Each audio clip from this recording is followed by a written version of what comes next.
BPL মানেই নাটক, অপ্রত্যাশিত ঘটনা আর রোমাঞ্চে ঠাসা ক্রিকেট। তবে এবারের আসরের শুরুতেই যে দলটি সবচেয়ে বেশি আলোচনায় তারা চট্টগ্রাম রয়্যালস। মাঠের পারফরমেন্সের চেয়ে দলটি আলোচনায় উঠে এসেছে মালিকানা সংকট, বিদেশি খেলোয়াড় সংকট আর কমিটির টিম তকমা নিয়ে। তবু সব প্রতিকূলতা পেরিয়ে চট্টগ্রাম দেখিয়ে দিয়েছে ক্রিকেট শেষ পর্যন্ত মাঠেরই খেলা। বিপিএল এর শুরুর ঠিক আগের দিন বড় ধাক্কা খায় চট্টগ্রাম। ফ্রাঞ্চাইজির মালিক আব্দুল কাইয়ুম বিবিসিকে জানিয়ে দেন, প্রত্যাশিত স্পন্সর না পাওয়ায় তিনি আর দল চালাতে পারবেন না। বাধ্য হয়ে দায়িত্ব নিতে হয় বিসিবিকে। হুট করেই নতুন ব্যবস্থাপনায় নামতে হয় টুর্নামেন্টে। টিম ডিরেক্টর হিসেবে দায়িত্ব পান হাবিবুল বাশার, প্রধান কোচ মিজানুর রহমান আর ম্যানেজমেন্টের ভূমিকায় রয়েছেন নাফিজ ইকবাল। কিন্তু সমস্যা তখনও শেষ হয়নি। বিদেশি খেলোয়াড় সংকট ছিল চরম। পুরো স্কোয়াডে মাত্র 2 বিদেশি, মাসুদ গুলজার ও মির্জা তারিক বেগ। এমন অবস্থায় দল নামল নিজেদের প্রথম ম্যাচে। সবাই ভেবেছিল এমন অগোছালো পরিস্থিতিতে চট্টগ্রাম বেশি দূর যেতে পারবে না।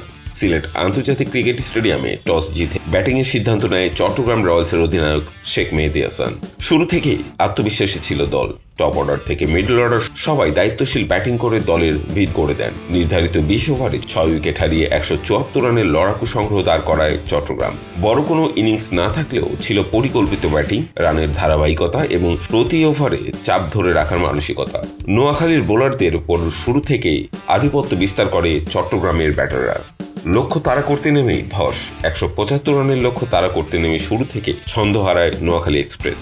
চট্টগ্রামের বোলারদের গতি, লাইন লেন্থ আর বৈচিত্র্যের সামনে দাঁড়াতেই পারেনি কোনো ব্যাটার।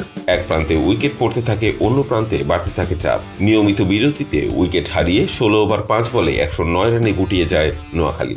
ব্যাটিং লাইন আপ যেন তাসের ঘরের মতোই ভেঙে পড়ে। এই জয়ের পেছনে বড় ভূমিকা ছিল অধিনায়ক মেহেদী হাসানের। ব্যাট হাতে 13 বলে 26 আর বল হাতে 4 ওভারে 17 রান দিয়ে তিনি তুলে নেন 2টি উইকেট।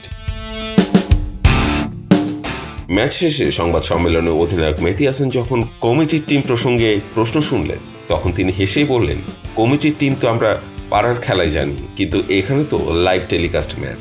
এখানে কমিটির টিম বলে কিছু থাকলে তো লাভ নেই, মাঠে নামলে খেলতেই হবে।